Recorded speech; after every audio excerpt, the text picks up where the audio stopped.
Ce texte s'inscrit dans la continuité des orientations annoncées par Catherine Vautrin. Il met notamment l'accent sur l'accueil familial et la revalorisation des assistants familiaux. Le gouvernement a présenté un vaste projet de loi visant à refonder la protection de l'enfance, qui connaît une profonde crise depuis plus de 20 ans, dans un communiqué du 29 novembre.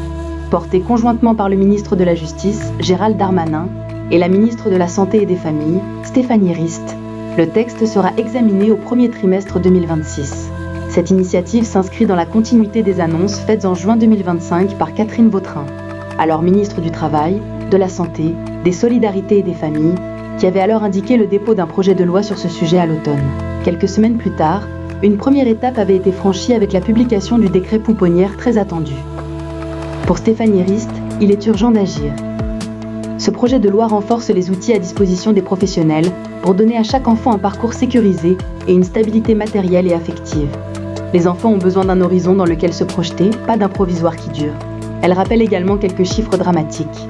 Les enfants suivis par l'aide sociale à l'enfance présentent une espérance de vie inférieure de 20 ans à celle de la population générale. Seuls 12% d'entre eux obtiennent le baccalauréat. Renforcer la prévention et le soutien aux familles. La première orientation du projet de loi consiste à intervenir plus tôt auprès des familles. Le soutien à la parentalité sera renforcé grâce à un accompagnement éducatif, psychologique et budgétaire accru.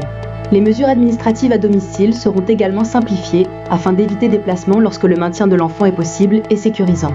Le juge est conforté dans son rôle de protection de l'enfant, mais doit pouvoir intervenir après le déploiement de solutions pertinentes et non en l'absence de celles-ci, afin d'améliorer la réactivité et la pertinence des décisions.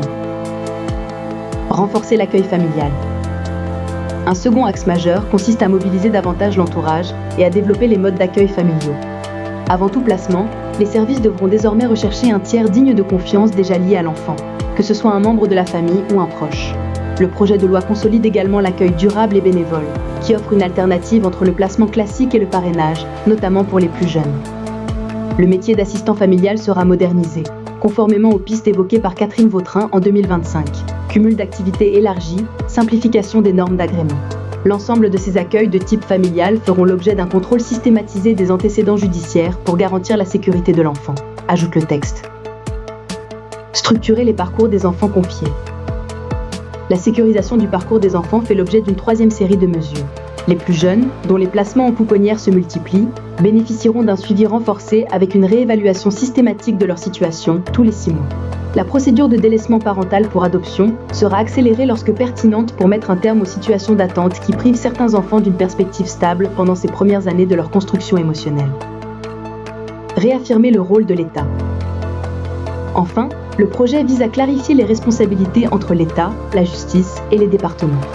Si la protection de l'enfance reste une compétence départementale, l'État entend assumer pleinement son rôle dans les domaines de la santé, de l'éducation et du judiciaire. Le désengagement de l'État, c'est une critique qui avait été faite par nombre de rapports, notamment celui du CES de 2024. Concrètement, le texte améliore la coordination de proximité en généralisant les comités départementaux de la protection de l'enfance, regroupant les services de l'État et des départements, et en renforçant la réponse aux besoins des enfants. Il assure que les relations entre services sociaux et autorités judiciaires seront mieux structurées, notamment par un suivi plus rigoureux de l'exécution des décisions, afin de garantir la cohérence des parcours et de réduire les inégalités territoriales.